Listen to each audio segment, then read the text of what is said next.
So guys, जैसा कि हमने पिछले एपिसोड में देखा कि ली जुए लू यांग को मारने वाला था, लेकिन जियांग वो शुआंग ने वहां आकर उसे बचा लिया था। दोनों फाइट करते हुए ब्लडी वेस्टलैंड में चले गए थे। उसके बाद सीमिंग लू यांग के पास आ गया था। लू यांग ने उससे ली जुए और जियांग वो शुआंग के बारे में पूछा था। सीमिंग ने उन दोनों के बारे में बताया था और वो लू यांग से उन दोनों के मास्टर के बारे में पूछ रहा था, लेकिन उसे उनके बारे में ज्यादा कुछ नहीं पता था। फिर अब हम सीमिंग को देखते हैं। वो लू यांग को बताता है कि कुछ वक्त पहले सेंट्रल डोमेन के स्वॉर्डमैन्स स्वॉर्ड सेक्ट की लीडिंग फैमिली में हुआ करते थे। वो बहुत पावरफुल होते थे और सब लोगों का मानना था कि वो भी 4 ग्रेट ब्लेड मास्टर फैमिलीज की तरह हैं। उनके क्लैन के ब्लेड मास्टर स्वॉर्ड सेक्ट के ग्रेट एल्डर हैं। उनका नाम जियान वू ही है। 20 साल से भी पहले ब्लड स्वॉर्ड एल्डर अचानक से आ गया। उसने जियान फैमिली को खत्म कर दिया और स्वॉर्ड सेक्ट के ग्रेट एल्डर को मार दिया।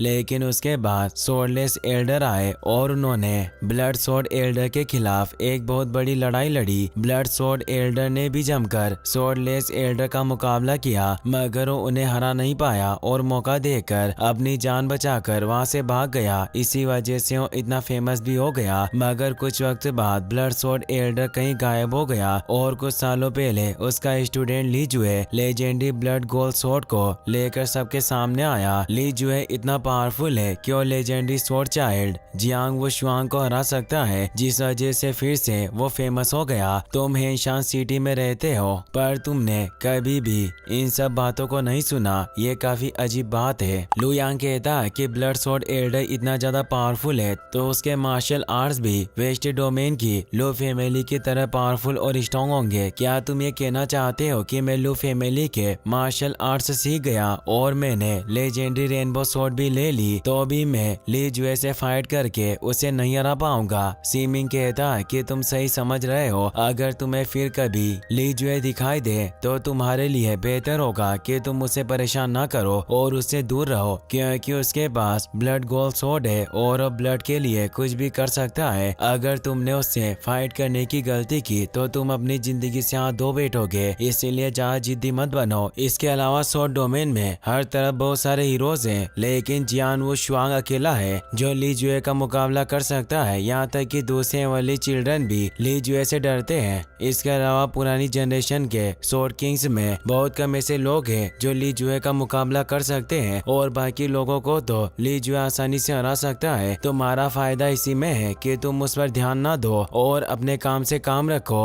लू यांग हेवनली चिल्ड्रन के बारे में पूछता है। सीमिंग बताता है कि स्वॉर्ड डोमेन के लैंड की टॉप फोर्सेस के बीच में एक रूल है, जो कोई 20 साल की उम्र से पहले स्वॉर्ड किंग बन जाते हैं उन्हें हेवनली चाइल्ड का टाइटल मिलता है। जियान वो शुआंग और ली जुए वो दोनों 20 साल की उम्र से पहले स्वॉर्ड किंग्स बन गए थे, इसीलिए उन दोनों को लेजेंडरी स्वॉर्ड चाइल्ड और ब्लड स्वॉर्ड चाइल्ड नाम से बुलाया जाता है। लू यांग पूछता है कि क्या इनके अलावा भी कोई हेवनली चाइल्ड है? सीमिंग बताता है कि ईस्ट डोमेन की हुआ फैमिली में चोंग स्वॉर्ड चाइल्ड है, उसका नाम हुआ चोंग है। साउथ डोमेन की चू फैमिली में यान स्वॉर्ड चाइल्ड है, उसका नाम चू यान है। और वेस्ट डोमेन की लू फैमिली में तियान स्वॉर्ड चाइल्ड है, उसका नाम लू तियान है। लू तियान तुम्हारा सौतेला भाई है। वो सिर्फ 20 साल की उम्र से पहले स्वॉर्ड किंग ही नहीं बना, लेकिन उसे लेजेंडरी रेनबो स्वॉर्ड भी मिल सकती है। तुम रेनबो स्वॉर्ड की मदद से ब्लड गोल्ड स्वॉर्ड से फाइट करना चाहते हो, मगर तुम्हें वो स्वॉर्ड नहीं मिल सकती। लू यांग कहता है कि मेरा सौतेला भाई है, इसका मतलब लू शेंग ने पहले से शादी कर ली थी और उसका एक बच्चा था, मगर फिर भी उसने मेरी मॉम से शादी की। सीमिंग कहता है कि मैं तुम्हारी मॉम के बारे में कुछ नहीं जानता, लेकिन हमारे पेट्रिया कोई बुरे इंसान नहीं है। उनकी अपनी कुछ मजबूरी रही होगी जिस वजह से उन्होंने 2 शादियां की। अगर तुम्हें इन सब चीजों का जवाब चाहिए तो तुम्हें लू फैमिली में वापस जाने तक इंतजार करना होगा। लू यांग लू तियान की मॉम के बारे में पूछता है। सीमिंग बताता है कि हमारी मालकिन साउथ डोमेन की चो फैमिली के पेट्रियार्क की बेटी है, शायद इसी वजह से पहले तुम्हारे डैड ने तुम्हें ढूंढने की कोशिश नहीं की, क्योंकि वो चू फैमिली को नाराज नहीं करना चाहते थे। लेकिन अब वो एक ब्लेड मास्टर बन गए हैं, उन्हें अब चू फैमिली से डरने की कोई जरूरत नहीं है। लू यांग कहता है कि भले ही उनकी कोई भी मजबूरी रही हो, लेकिन उन्होंने मुझे और मेरी मॉम की फिक्र किए बिना हम दोनों को अकेला छोड़ दिया। मैं इसके लिए उन्हें माफ नहीं कर सकता। तुमने अभी मुझे 5 ग्रेट ब्लेड्स मास्टर्स और हेवनली चिल्ड्रंस के बारे में बताया, लेकिन उसमें नॉर्थ की लो फैमिली का कोई मेंबर नहीं था। और ऐसा क्यों है? सीमिंग कहता है कि अभी तक लो फैमिली में से कोई भी ब्लेड मास्टर और हेवनली चाइल्ड नहीं बन पाया, लेकिन मैंने सुना है कि लो फैमिली की यंग प्रिंसेस ने सिर्फ 17 साल की उम्र में स्वॉर्ड पैलेस रियल्म में महारत हासिल कर ली। वो उस रियल्म में टॉप लेवल पर पहुंच गई है। उसका नाम लो शुयान है। मुझे पूरा भरोसा है कि वो 20 साल की होने से पहले स्वॉर्डविल रियल्म को पार करके एक स्वॉर्ड किंग जरूर बन जाएगी। उसके बाद एक और हेवनली चाइल्ड हो जाएगा। युलांग सोचता है कि मुझे इन सब नामों को याद रखना होगा, क्योंकि एक दिन मैं इन सब को पीछे छोड़कर उनसे पावरफुल बन जाऊंगा। फिर पूरी रात चलने के बाद दोनों डेविल मिस्ट फॉरेस्ट से बाहर निकल जाते हैं। अगले दिन दोनों एक जगह पर आ जाते हैं जहां आसपास ज्यादा लोग नहीं थे। सीमिंग बताता है कि हमारी लू फैमिली की लेजेंडरी रेनबो स्वॉर्ड का एलिमेंट मेटल है, इसीलिए हमारी फैमिली के मार्शल आर्ट्स में ज्यादातर मेटेलिक टेक्निक्स हैं, जिन्हें 3 कैटेगरीज में बांटा गया है। उनका नाम स्वॉर्ड सूत्र, स्वॉर्ड टेक्निक और स्वॉर्ड बॉडी है। स्वॉर्ड सूत्र का मतलब स्वॉर्ड की एनर्जी को एजो करना होता है। यह खुद की स्वॉर्ड की एनर्जी को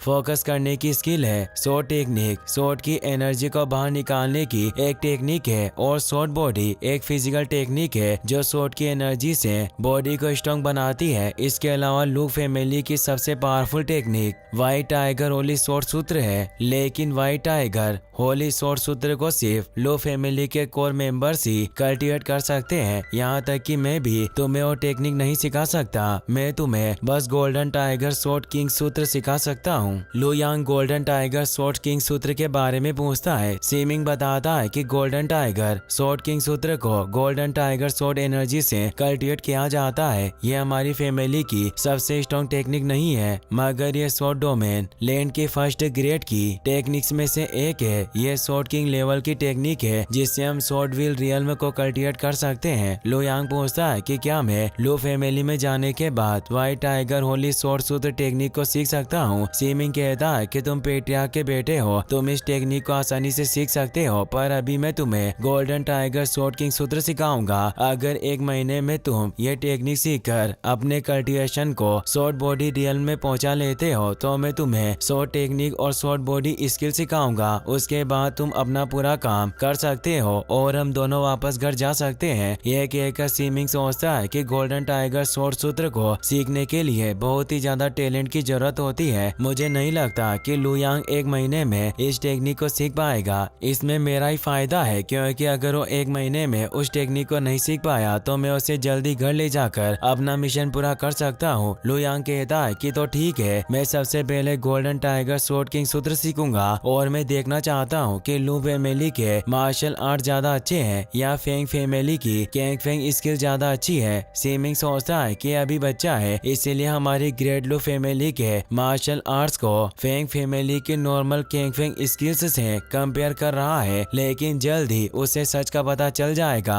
दोनों बैठकर कल्टीवेशन करने लगते हैं। सीमिंग रोज लू यांग को लू फैमिली के मार्शल आर्ट्स कल्टीवेट करवाने लग गया था। यह सब करते हुए उन्हें 15 दिन हो गए थे। सीमिंग कहता है कि अब मैं तुम्हें वो टेक्निक सिखाऊंगा जिसकी मदद से तुम स्वॉर्ड एनर्जी का यूज कर सकते हो और स्वॉर्ड बॉडी रियल्म की वजह से तुम्हारी बॉडी की स्ट्रेंथ बढ़ जाएगी, जिससे तुम स्ट्रॉन्ग हो जाओगे। यही सबसे स्ट्रॉन्ग टेक्निक्स है जो मैं तुम्हें सिखाने जा रहा हूँ। इसका नाम फ्लाइंग रेनबो स्वॉर्ड स्किल और सबसे strong body technique cube right sword body है। ये दोनों स्वॉर्ड किंग के लेवल की टेक्निक्स है। Flying rainbow sword skill sword की एनर्जी को फ्लाइंग रेनबो में बदल देती है। अगर एक स्वॉर्ड किंग इस टेक्निक को यूज करता है तो स्वॉर्ड रेनबो 10,000 मीटर पर उड़ सकता है। एक स्वॉर्ड बॉडी रियल्म वाले के लिए इस स्वॉर्ड टेक्निक की प्रैक्टिस करना बहुत मुश्किल है, लेकिन तुमने 1 महीने के अंदर गोल्डन टाइगर स्वॉर्ड किंग सूत्र में महारत हासिल कर ली है, तो मुझे नहीं लगता है कि तुम्हें इस टेक्निक में भी महारत हासिल करने में कोई प्रॉब्लम होगी। इसके अलावा क्यूब राइट स्वॉर्ड बॉडी का मतलब है कि हमें हमारी बॉडी की लिमिट्स को तोड़कर आगे बढ़ना है ताकि हमारी फिजिकल स्ट्रेंथ बढ़ सके।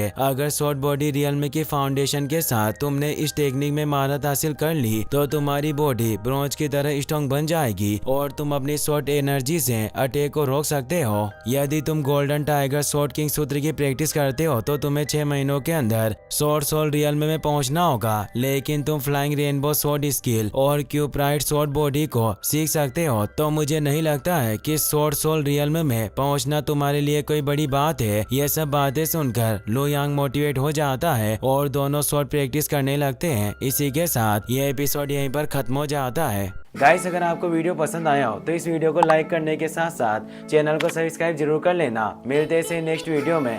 Thanks for watching.